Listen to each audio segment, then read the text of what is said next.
All right, thanks for sticking with us here on the Marketplace. Last week on Show Business, we looked at the governing MPP's 2024 manifesto promising ideas to strengthen Ghana's creative industry.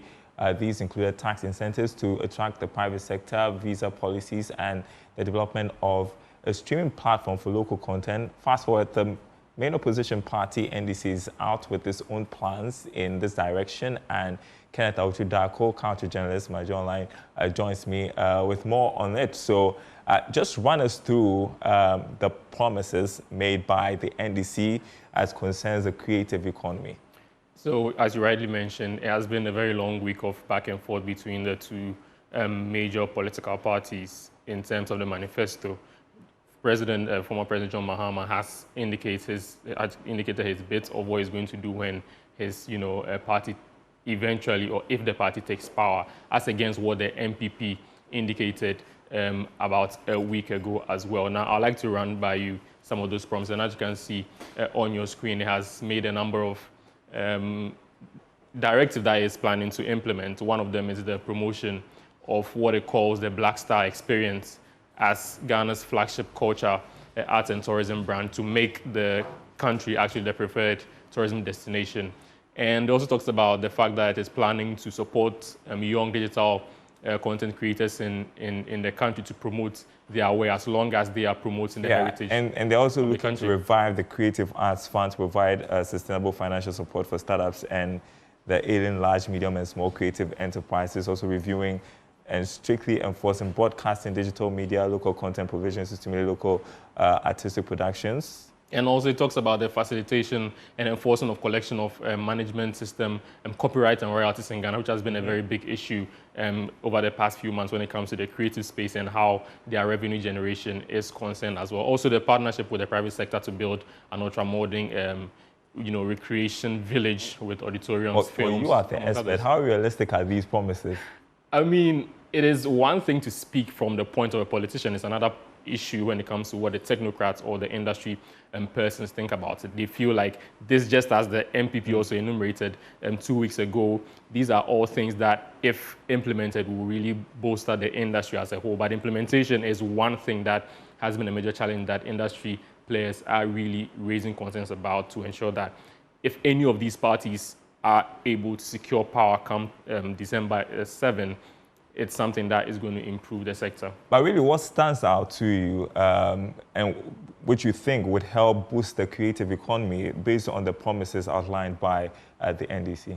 So if you look at the comparison between the NDC manifesto and the NPP in terms of the creative economy, you'd realize that one thing stands out. We know from 2018, 2019 up until this point, we have seen the government champion what it calls this December in Ghana, basically. And it has been a series of activities, usually from the third and the fourth quarter of the year. We see a lot of activities happening that sort of promote tourism and arts and culture in the country.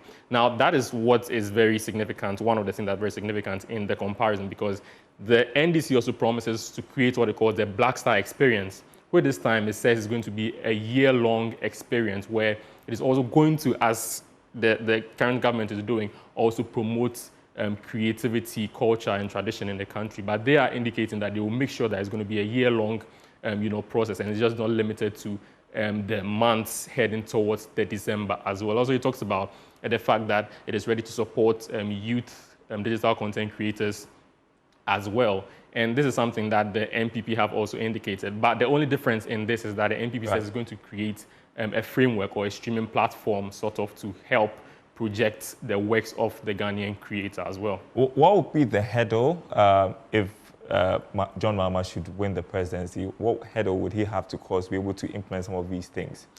It is when it comes to the partnership in terms of, for instance, the building of, like you indicate in the last point down there, the private partnership with the private sector to build ultra-modern creation villages and auditoriums for films and all those things. That is also going to be a challenge that people are looking forward to, most especially because it's one of the promises that the NPP indicated in their 2020 manifesto to build theaters amongst other infrastructural, frameworks. And it has taken quite some time for that to see fruition. We are yet to see the the sword cutting for the first, for instance, theatre that has been promised. We haven't seen any theatre yet. We understand that some works are going on in there, but nothing has happened. So if you look at that historic antecedent, that poses a very serious threat when it comes to the possibility of former President Mahama, seeing this through if he wins the presidency. Well, I'd say it's good that the two political parties are, thinking about the creative economy is a good sign. And there's going to be a showbiz roundtable on some of these things exactly. Later. Exactly. We'll fill you in. My name is Darokwa. Thanks for watching. More news on our website, myjoyonline.com/business. We'll see you same time Monday. Till then, enjoy your weekend. Goodbye.